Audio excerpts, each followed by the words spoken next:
우리 교우 중에 아픈 분들이 있습니다. 이제 식구가 늘어나다 보니까 아픈 사람도 늘고 또 좋은 일도 늘고 또 힘든 일도 늘고 경사도 있고 경사도 많아진과 동시에 또 장례식도 많아지는 것이죠. 어쩔 수 없죠. 우리 아픈 환우들을 위해서 여러분 많이 기도해 주시고 병이 문제가 아니고 믿음이 더 중요합니다. 믿음으로 승리할 수 있도록 여러분 기도해 주시고 오늘 우리 자매님이 지난주에 이어서 또 이렇게 오셨는데 이제 하나님을 굳게 붙잡고 한번 승부수를 믿음으로 던져보면서 하나님이 하실 일을 기대해 봅니다. 할렐루야. 아무리 힘들어도 주 예수님을 꼭 붙잡고 있어야 합니다. 하루살이하고 나비하고 만나가지고 실컷 하루를 놀았어요. 헤어지면서 나비가 이렇게 이야기합니다. 내일 보자 그랬어요. 하루살이한테 나비가. 하루살이가 내일이 뭐냐 그랬어. 하루살이는 내일을 몰라요. 그렇죠.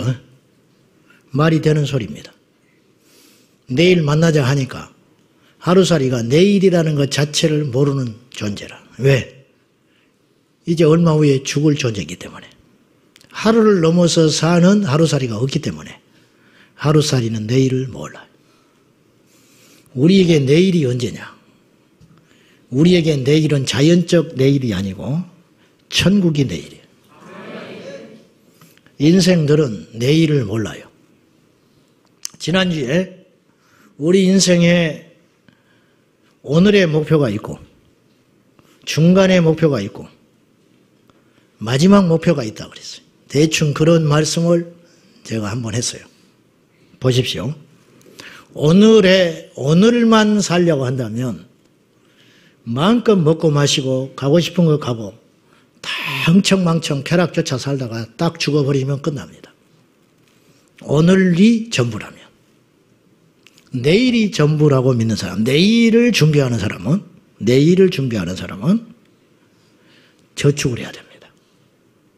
그죠? 오늘 하루를 막 살지 않아요. 내일을 준비해야 되기 때문에 저축을 하는 거예요. 공부를 하는 거예요. 실력을 기르는 거예요. 운동을 하는 거예요. 그런데 일생을 준비하는 사람은 가치 있는 일을 찾습니다. 행복. 죽을 때 해외여행 안 가본 거 후회하고 죽지 않는다고 말이에요. 용서하지 못한 거 내가 후회된다. 부모가 죽을 때 자식끼리 다툼이 일어나가지고 투닥거리는 거 보면 눈물 흘리면서 내가 소원이 있다.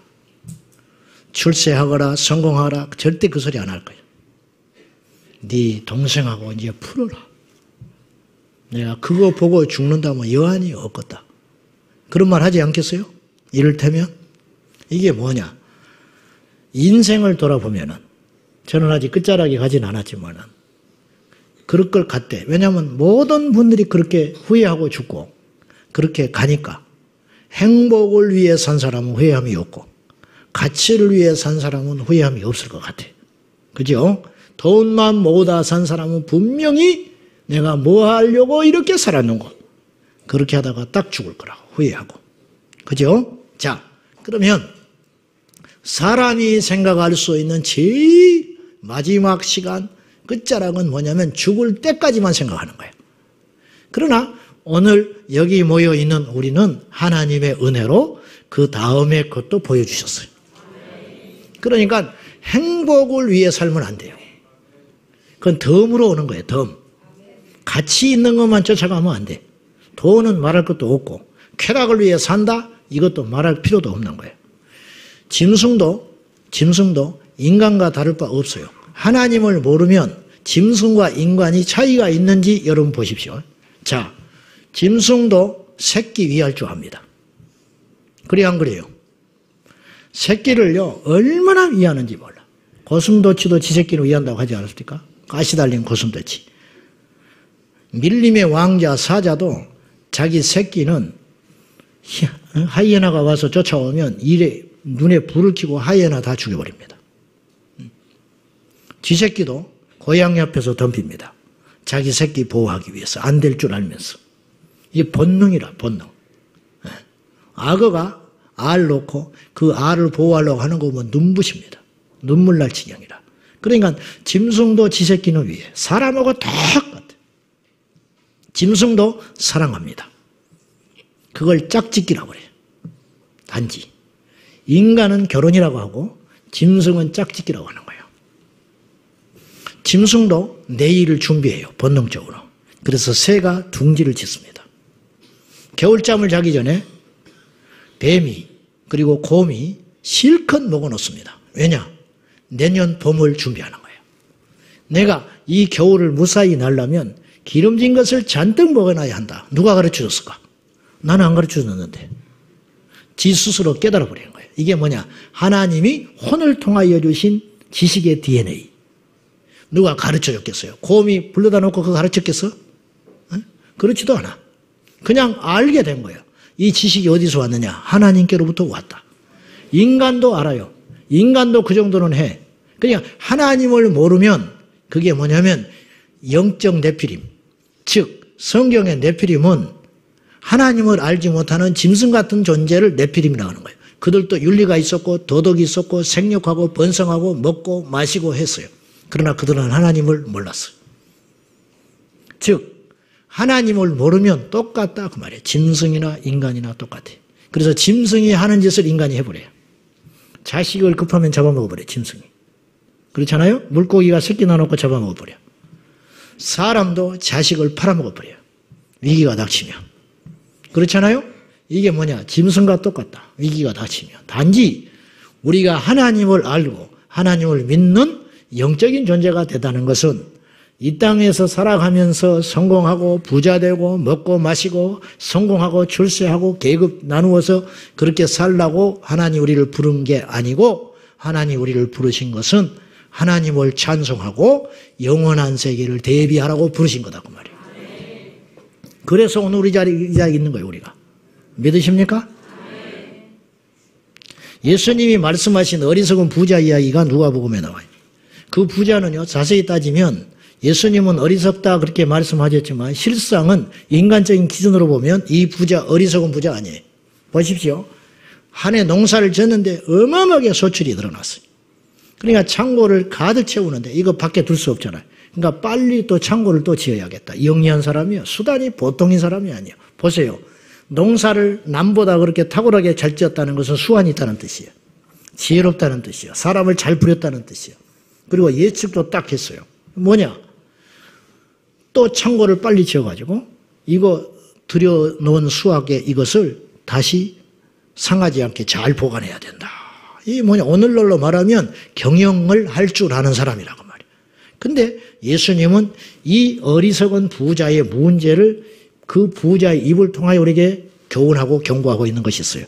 누가복음 12장 19절에 보면은 이 어리석은 부자가 스스로 이렇게 이야기를 해요. 한번 읽어보세요. 시작.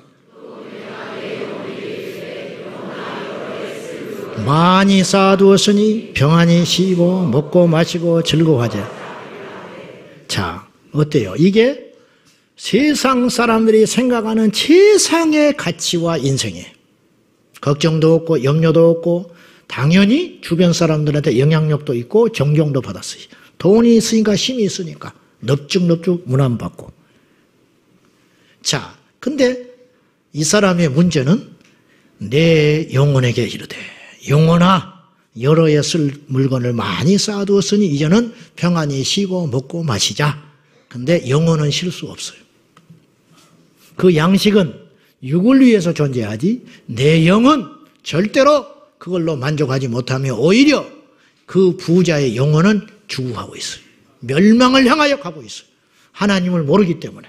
그 영혼은 시들어가고 있고 그 영혼은 탄식하고 있고 그 영혼은 말라 비뚤어져 가고 있다고 말이죠. 근데 육의 것을 영에다가 덧씌워가지고 영의 문제를 육으로 해결하려고 하는 거 이거 어리석다고 말이죠. 사람들이 허탄하니까 하나님을 만나지 못하니까 우리 영 안에는 하나님만이 채울 수 있는 은밀한 지성소가 있는 거예요. 그 부분은 성령이 오셔야 되는 거예요. 하나님으로만 채워줄 수 있는 자리. 근데 그것을 메꾸지를 못하는 거예요.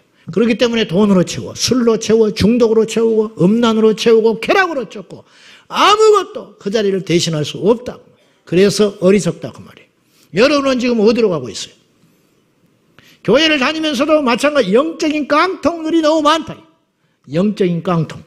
영적 깡통 되지 말고, 즉 세상의 것으로 만족하고 기뻐하고 그것으로 내세우고 자랑하는 영적 깡통, 어리석은 무지, 그것 가운데 살지 말고 영이 먼저 살아야.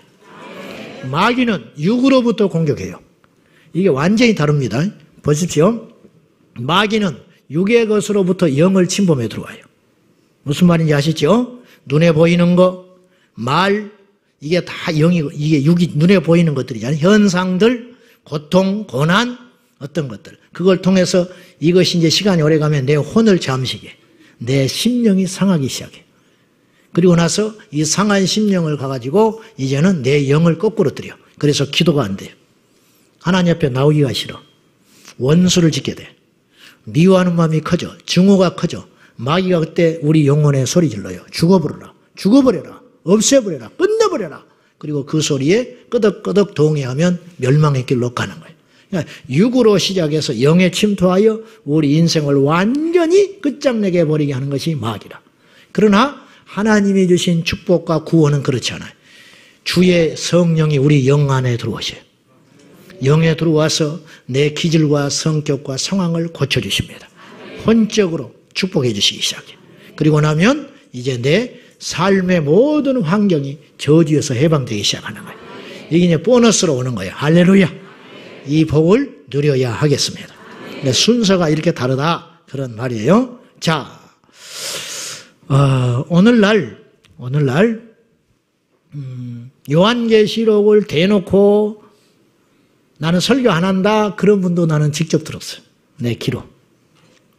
뭐하러 그걸 해가지고 구설수에 오르고 성도들 가운데 어지럽게 하는가. 그럼 요한계시록은 오늘 이 시대에 우리가 필요 없는 책인가. 분명히 말씀드리지만 성경 66권 창세기부터 요한계시록까지 1.1획도 버릴 수 없는 책이에요. 거저주신 내용, 거저주신 단어 하나가 하나도 없어요.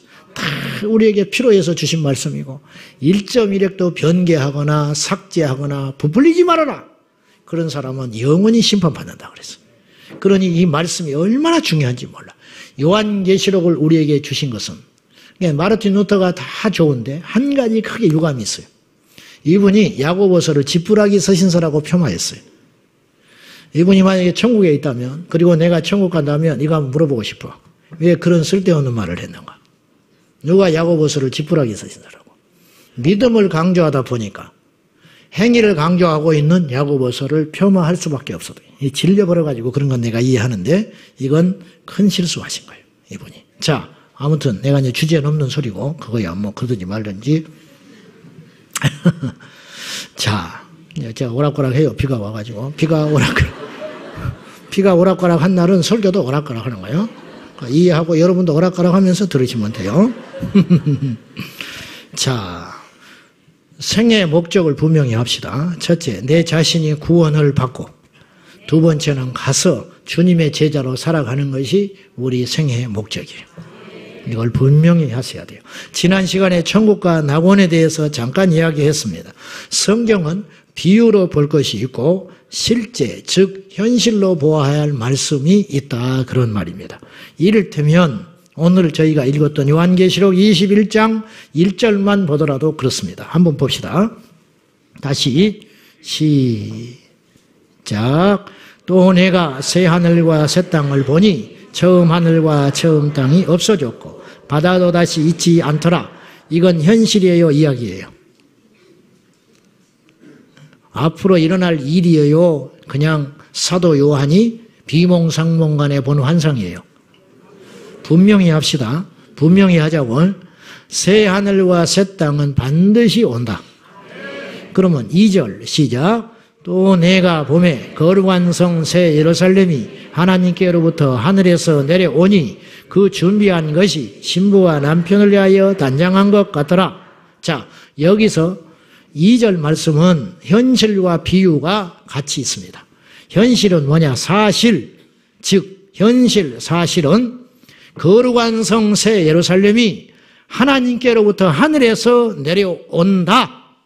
이건 현실이야. 알겠어요? 저는 몰라. 성경에 이렇게 써 있으니까 나는 믿는 거예요. 하늘에서 거룩한 성 새 예루살렘이 내려온다 했으면 내려오는 거예요. 뭐 로켓이냐, 뭐 우주선이냐, 그런 쓸데없는 소리 하지 말고 거룩한 성 새 예루살렘이 저 공중에서, 저 하늘에서, 하나님의 나라에서 이 땅 가운데 새로 창조된 새 하늘과 새 땅 가운데 임하시니까 임하시는 거예요, 그냥. 근데 비유가 있어요. 아름다움을 표현할 때는 측량할 길이 없어요. 이 땅에 그것과 비교할 수 있는 게 아무것도 없어요. 아무것도 없어. 그러니까 요한계시록에 사도 요한이 뭔마와 같았더라. 그 아름답기가 이와 같았더라. 크기가 이처럼 크더라. 예를 들어서 그렇게 말한 것은 그거는 그 정도일 거라고 하는 거예요.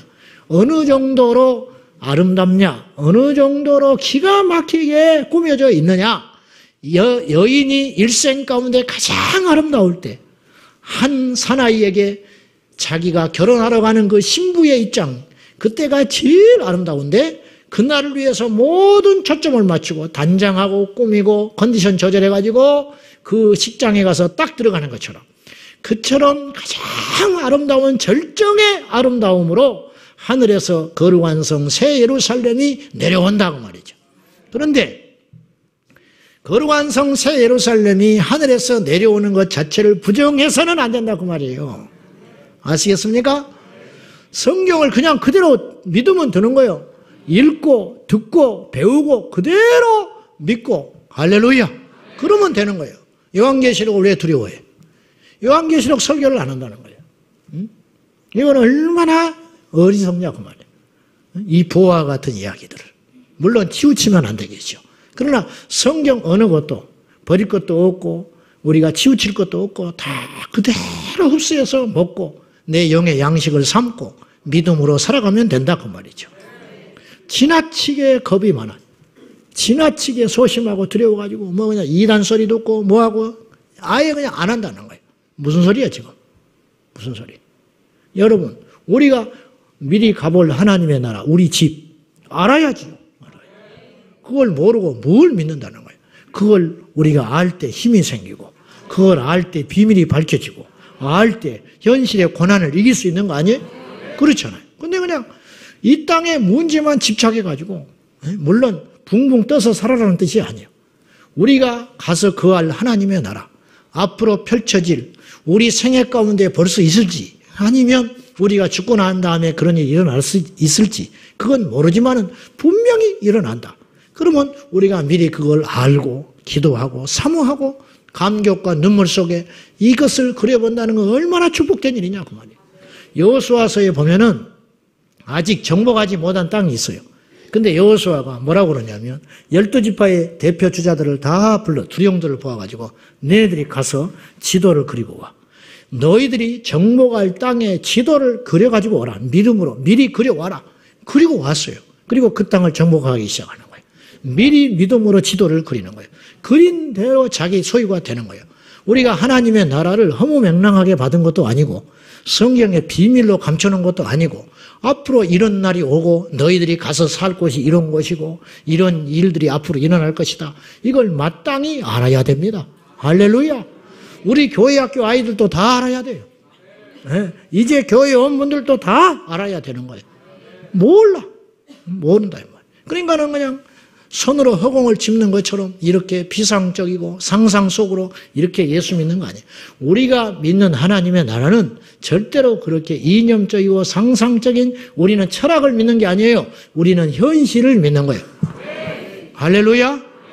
기억하셔야 돼요. 우리는 이론주의자들이 아니에요. 우리는 사실주의자들. 현실을 그대로 믿는 것이고 이렇게 될 것이다. 이걸 확신하는 존재들이에요. 근데 왜 얼굴이 이렇게 어두운지 모르겠어. 천국을 이야기하는데 막 들떠가지고 막 그렇게 해야 되는데. 미국의 토크쇼 여왕 있죠. 갑자기 이름이 오프라 윈프리? 그런가? 맞는가? 뭐 있어요, 뭐. 어찌. 그렇게 외국 이름들은 복잡한지 몰라. 한국 사람은 딱 석자인데. 뭘 이렇게 길고 복잡하고 말이에요. 그분이 토크쇼를 하면서 모인 사람들 아무도 몰라요. 제가 그걸 영상을 보고 그 사람들이 기뻐하는 걸 펄펄 뛴 걸 내가 봤어요. 뭐냐? 한 사람을 뽑아가지고 비싼 트럭을 주는 거예요. 이렇게 밴, 뒤에 트럭, 앞에 사람 타는 거, 고급차. 그걸 이제 누가 뽑혀가지고 딱 줬어. 가지고 키를 그 자리에서 줘버려요. 막 펄쩍펄쩍 뛰고 난리 났어. 한 사람이. 와, 부러워하고. 그 다음에 더 놀랄 일이 생겼어. 오늘 여기에 모인 모든 분들에게 한 대씩 줘버린다는 거예요. 난리가 나버렸어요. 그 한 사람만 준 게 아니고, 그래가지고 전부 나를 따라오라는 거예요. 그래가지고 막 펄펄 뛰고 뒤집어져고 키 하나씩 다 주고 가니까 주차장에 차들이 쫙 나열되어 있는 거예요. 전부 차 타고 가라는 거예요. 난리 나버리는 거예요. 우리가 천국을 이야기하면요, 난리 나야 돼요.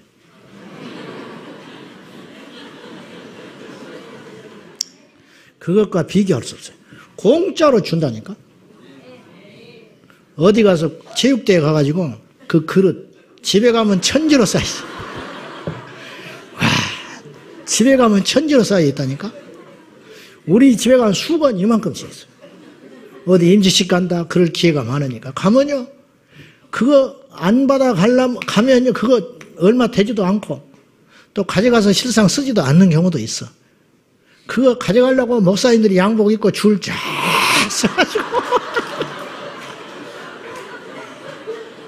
자세히 보면 나도 그러고 있어요.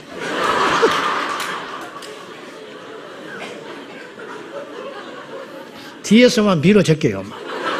그러면 이제 빨리 지나가 버리면 안 되거든. 그러니까는 이렇게 해가지고 옆으로 비켜나가지고 어떻게든지 이 사람 줄 때 딱 맞아가지고 민망하지 않게, 아이고 안 받으려고 하는데 줘서 어쩔 수 없이 받는 것처럼 이렇게 싹 받아가야지. 그 앞에서 기다리고 있다든지 뭘 이렇게 그것에 뭐 그걸 욕심을 내가지고 마치 꼭 받아야 되는 것처럼 그렇게 표현하면 안 돼. 그렇게 하면 안 되고 그냥 우연히 어떻게 이거 없어도 되는 것인데 그냥 준다고 하니까 그냥 뭐 그래 뭐 가져간다 이렇게 딱 하고, 그런 어떤 딱 타이밍이 딱 맞아야 돼. 그래서 그걸 딱 옆구리에 끼고 성경책을 들고 밥을 먹으러 갑니다. 그러면 딱 양쪽에다가 끼고 그 수건 2,800원짜리 끼고 밥을 먹으면서도 이거 한 사람도 놔두고 간 사람 없어. 전부 들어오고. 그리고 집에 가서는 한쪽에 처박아 놔버려. 쓰지도 않고. 그까지 그 하나. 근데 너무 큰 것을 우리가 거저받아 버리니까 실감이 안 나는 거예요. 너무 큰 것을 받아버리니. 우리가 천국을 믿는다면 우리가 이렇게 조용히 예배드릴 수 없어요. 우리가 천국을 믿는다면 우리가 이렇게 찬송할 수 없어요. 우리가 천국을 믿는다면 이렇게 인상 쓰며 살 수 없어요. 우리가 천국을 믿는다면 우리가 이렇게 염려하지 않을 거예요. 근데 이제 믿음이 없는 건 아니지만, 없는 건 아니야. 사실은 있어. 있기는 하는데, 왠지 그런 거 있잖아. 실감이 안 나는 거 있잖아. 왠지 실감이 안 나는 거. 성령께서 우리에게 이 기쁨과 이 감격을 해보시켜 주시기를 축복합니다. 예. 자, 마태복음 13장 44절에 보면은 천국은, 마치 천국은, 비유예요. 천국은 밭에 감추인 보화와 같다. 농부가 이를 발견한 후에 기뻐하여 돌아가서 전부를 자기가 들여서 그 밭을 샀느니라. 이게 비유지요. 여기서 농부의 이야기는 비유입니다. 그러나 천국은 사실이에요. 무슨 말인지 아시죠?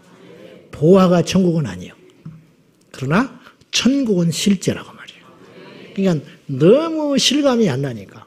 그리고 천국의 원리에 대해서, 천국이 그만큼의 가치가 있고 천국을 얻기 위해서는 그만한 노력과 전부를 걸어야 한다는 것을 비유로 말씀하기 위해서 하신 이야기지 천국 자체가 절대 비유가 아니라는 거예요. 아시겠습니까, 여러분? 근데 이 땅의 그리스도인들이 천국을 안 믿는다. 이 기가 막힌 일이에요. 제가 설교를 몇 년 전에 했어요. 지옥을 믿어야 지옥 안 가요.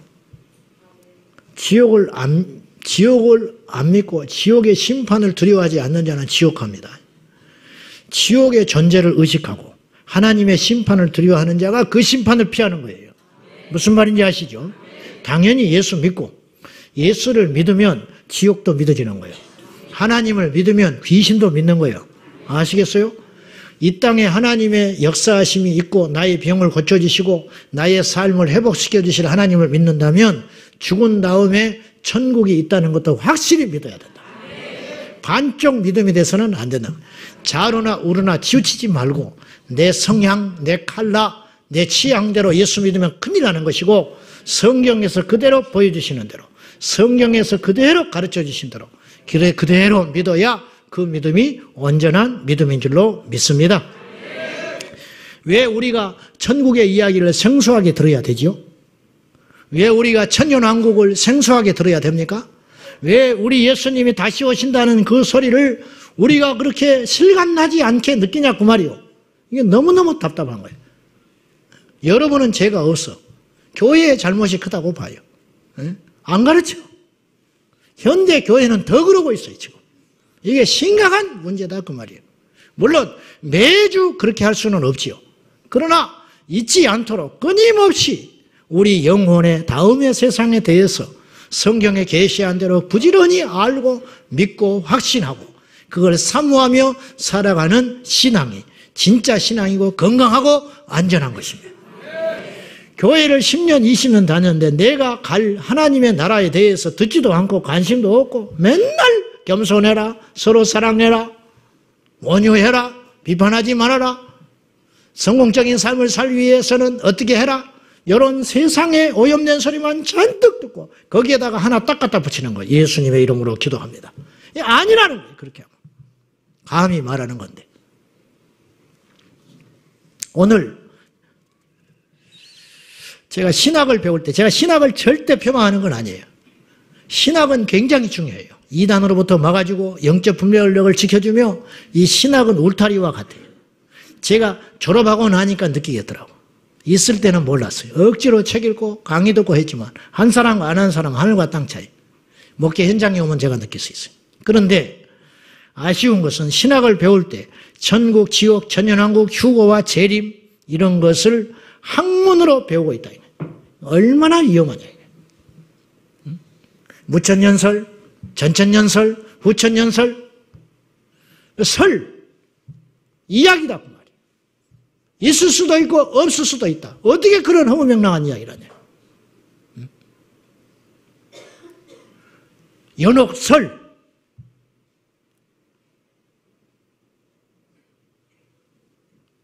종말론, 위험하다고 말이에요. 성경은 종말이에요. 론이 어디가 있어? 이론이 어디가 있냐 말이에요. 종말론? 아, 그러면 이 시대는 종말론적이구나. 제 설교를 누가 그러더라, 우리 동기가. 네 설교는 두 가지 특징이 있더라. 첫째, 너무 길더라. 긴 걸 보태줬냐, 내가. 야, 요새도 그렇게 설교 길게 한 사람이 있냐? 나한테 그러더라고. 그때 내가 알았네, 내가 설교가 길다는 걸.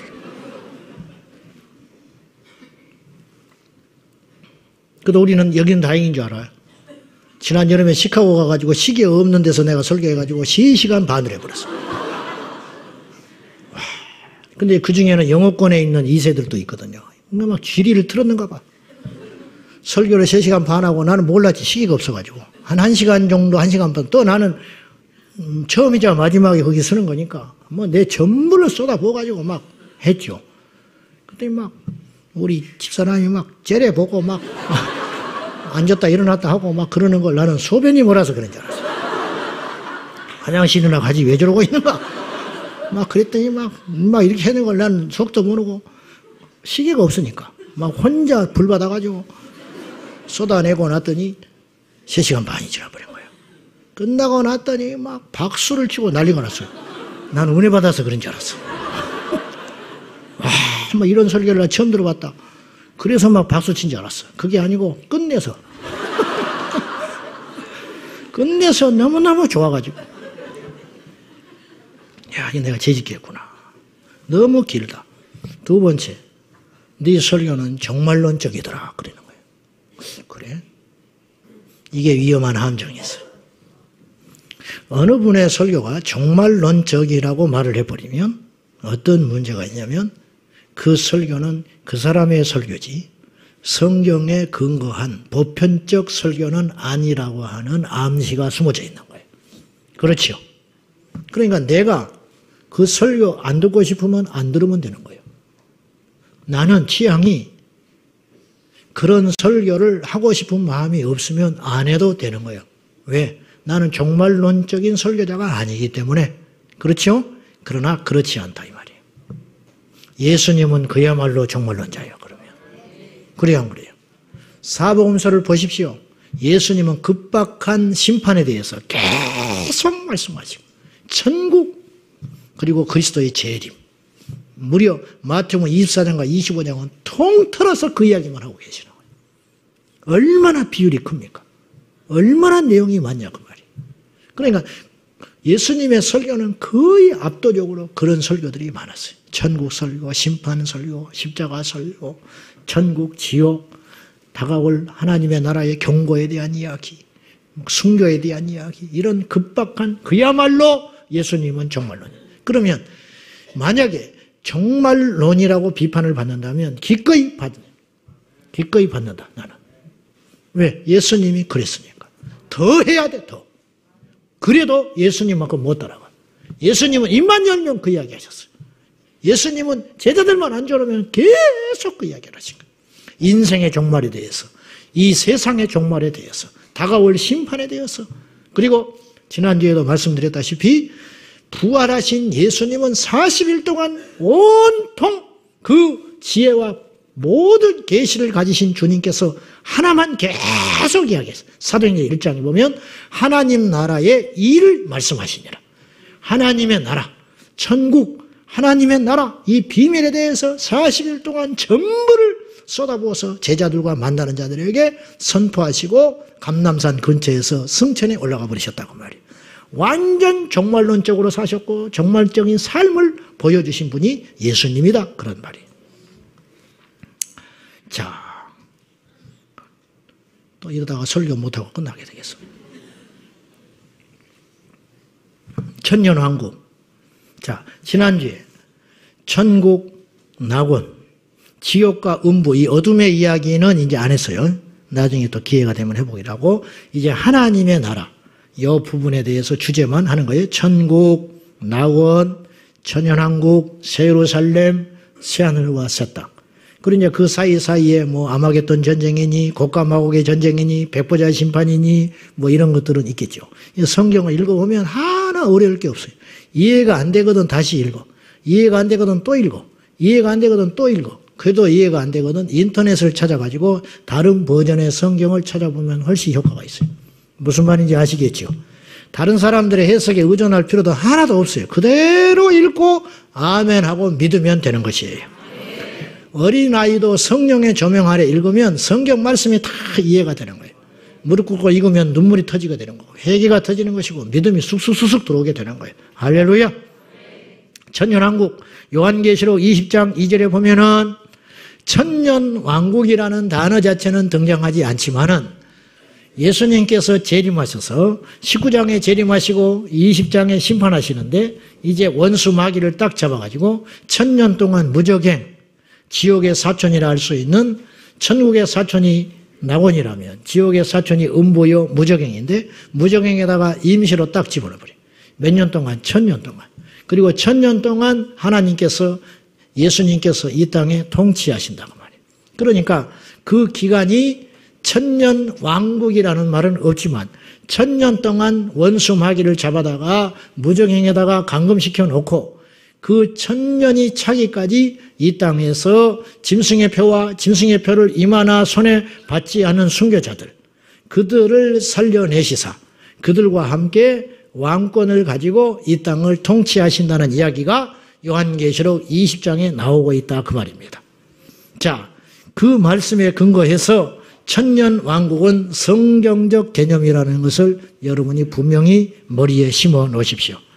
뭐 천년 왕국이 있냐 없냐 이런 소리에 허튼 소리 듣지 말고 이런 것에 뭐 관심 갖지 말고 성경에 있으니까 우리는 믿는 것이다. 할렐루야. 그대로 믿는 것이다. 뭐 이거 가지고 뭐 2단이 3단이 그런 쓸데없는 소리들 할 필요는 없다. 믿음으로 가면 되는 거예요. 재림 후에 예수님께서 천년 동안 마귀를 무적행에 결박한 다음에 이 땅에 펼치실 하나님의 왕국, 이것이 천년 왕국인데, 자, 천년 왕국의 구성원은 첫째, 재림할 때, 우리 예수님이 재림하시죠. 재림 다시 오실 때, 할렐루야.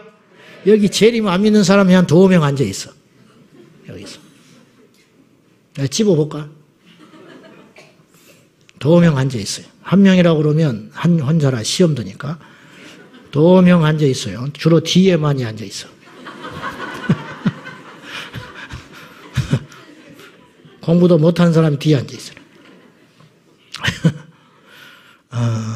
우리 예수님 공중에서 재림하실 때 살아나서 공중으로 끌려 올라갈 자가 있다. 끌어 올라간다. 이게 휴거라. 그러니까 휴거라는 말도 성경에는 없는데 한자로 하면 휴거가 되는 거예요. 끌어 올라간다. 이걸 뭐라고 그러냐면 원어에는 독수리가 공중에서 맹맹맹맹 멸돌다가 병아리를 보고 팍 낚아채 가버리는 거. 이걸 끌어 올라간다. 그런 뜻으로 썼어요. 헬라어로. 그러니까 모이 쫓고 있는데 둘이 병아리가 모이 쫓고 있는데 갑자기 한 마리가 확 사라져 버리는 거예요. 공중을 보니까 낚아채서 올라가 버렸다. 이게 이제 우리가 그렇게 올라간다. 이런 뜻이 비유로 엄청난 이야기죠. 그러나 비유 아닙니다. 사실이에요. 이렇게 돼요. 이렇게 돼.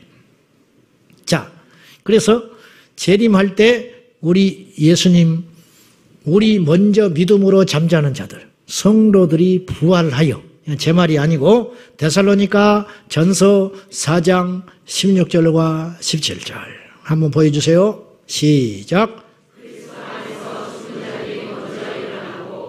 네.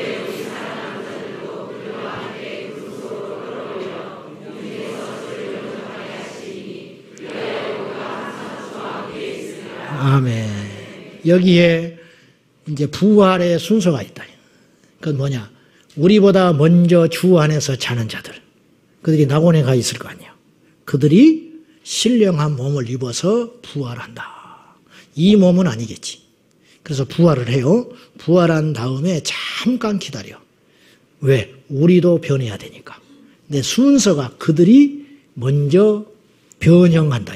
변화된다. 그 다음에 고린도 전서 말씀에 보면은 고린도전서 15장에 보면은 우리가 홀연히 변화된다. 그런 말이 나와요. 살아있는 자들도 홀연히 변화돼요. 그러니까 예수님과 그 다음에 예수님의 제자들의 사도들, 특별히 사도 바울, 똑같은 이야기를 하고 있어요. 사도 요한에 이르기까지. 왜 그러냐? 그 한 주체가 성령이시기 때문에 그래요.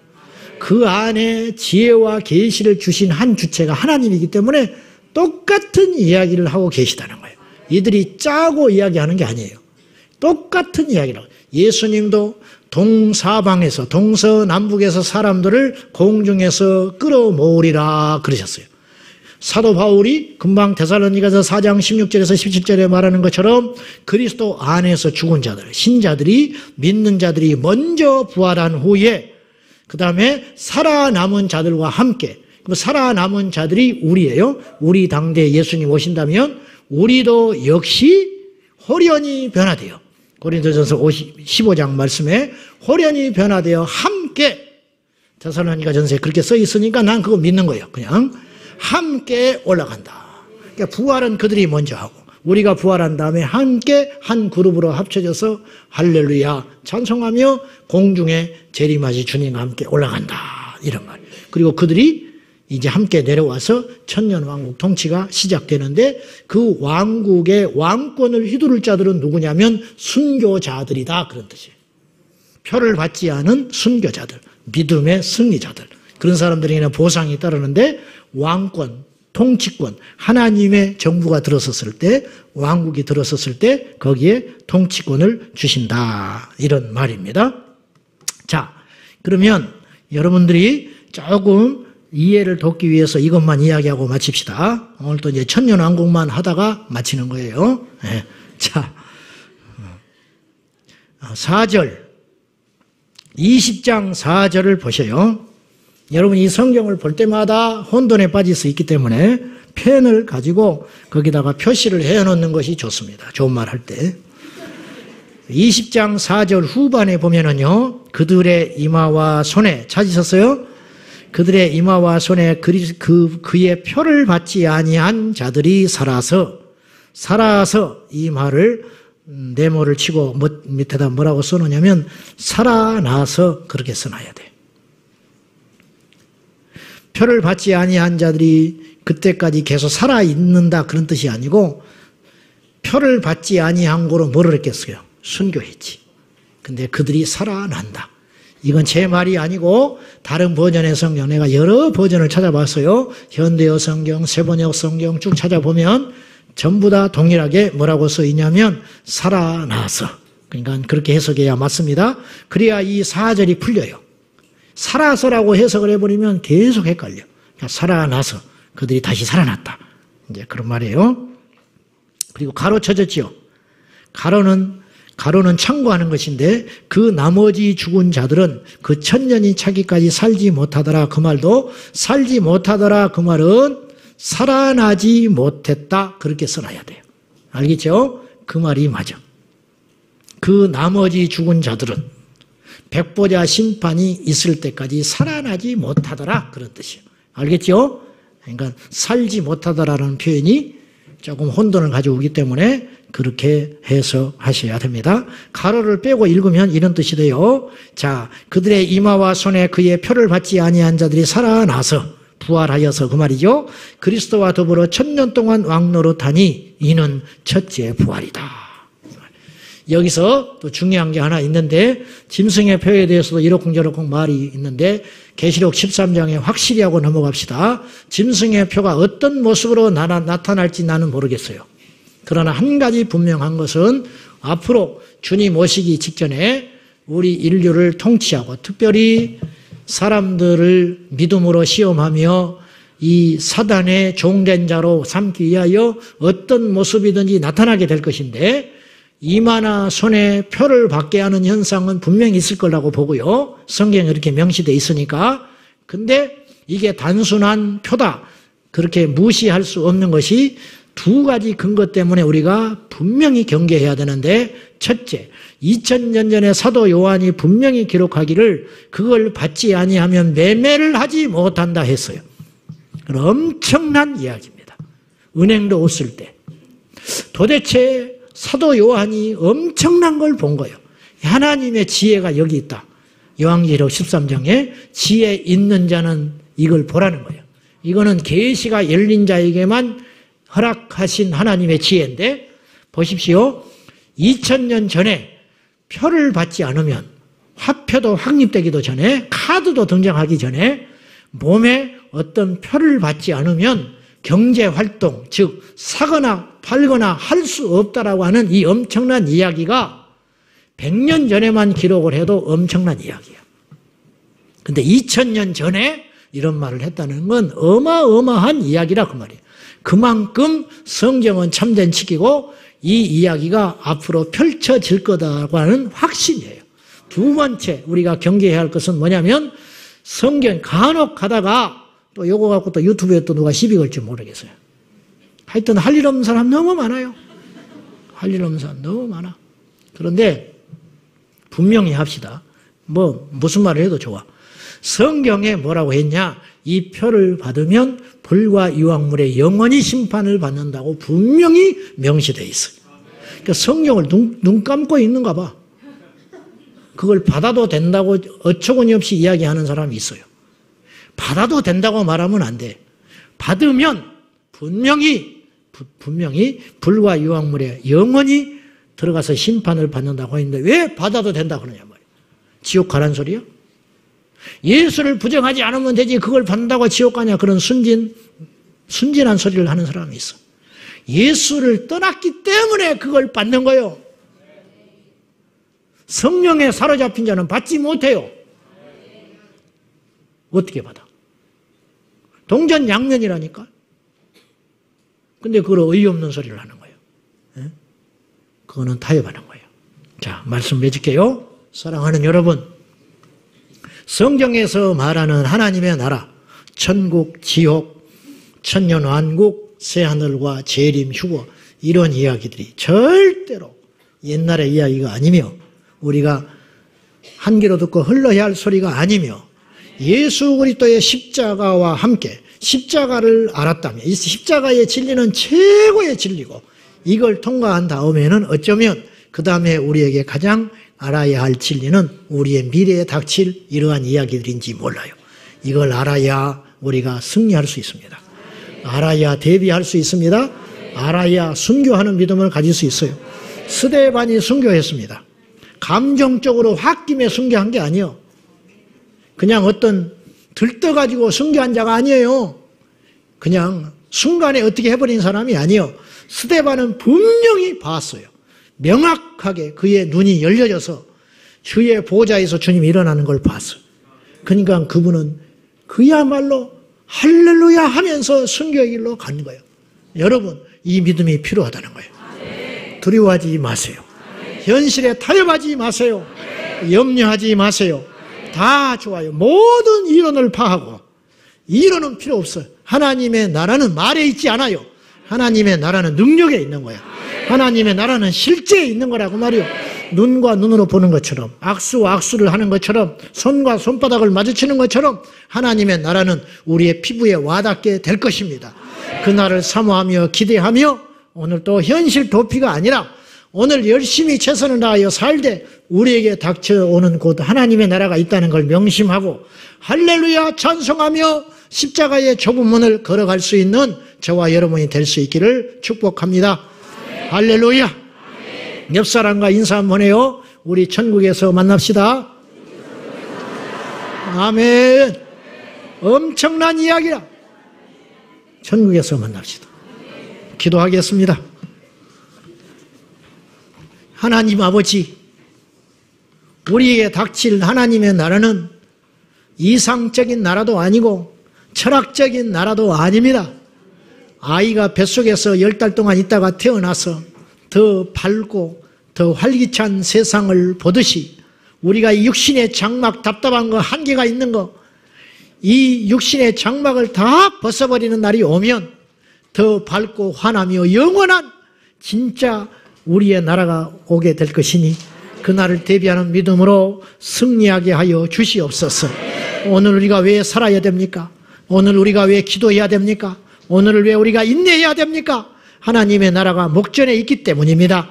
그날을 사모하며 하루하루 할렐루야 찬송하며 가난하고 힘들고 어렵고 병들고 우리 삶에 파도가 쉼없이 밀려와도 우리 하나님을 붙잡고 승리하는 예수님의 사람들 되게 하여 주옵소서. 예수님의 이름으로 기도하옵나이다. 아멘.